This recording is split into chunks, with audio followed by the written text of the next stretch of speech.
అండి ఒకే పిండితో morning breakfast, evening snacks ఇలా 2 విధాలా పనికొచ్చే ఒక మంచి రెసిపీ చేసుకుందామా. పైగా దీని టేస్ట్ అయితే చాలా బాగుంటుందండి. చేసుకోవడం కూడా చాలా సింపుల్గా అయిపోద్ది. పిల్లలకి బాగా నచ్చుతుంది. తప్పకుండా ట్రై చేయండి. మామూలు కండీలండి ఇవి, స్వీట్ కార్న్ కాదు. వీటిని తీసుకుని శుభ్రంగా ఒలిచేసి ఒక మిక్సీ జార్లో వేసుకొని ఇందులోకి 1 టేబుల్ స్పూన్ జీలకర్ర, కారానికి సరిపడా పచ్చిమిర్చి, చిన్న అల్లం ముక్క వేసి బరకగా గ్రైండ్ చేయండి. ఇది ఒక గిన్నెలోకి తీసుకుని సరిపడా సాల్ట్, 4 టేబుల్ స్పూన్ల బియ్యం పిండి, తురుముకున్న క్యారెట్, కట్ చేసుకున్న కొత్తిమీర, ఇంకేమన్నా కావాలన్నా మీకు నచ్చినవి వేసుకోవచ్చు. కొంచెం వంట సోడా వేసుకుని ఇలా వడల కింద ఒత్తేసుకుని డీప్ ఫ్రై చేసుకోండి.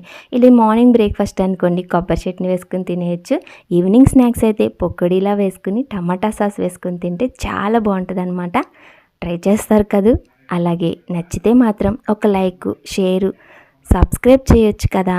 నా ఛానల్ని కొంచెం సపోర్ట్ చేయొచ్చు కదా. బాయ్.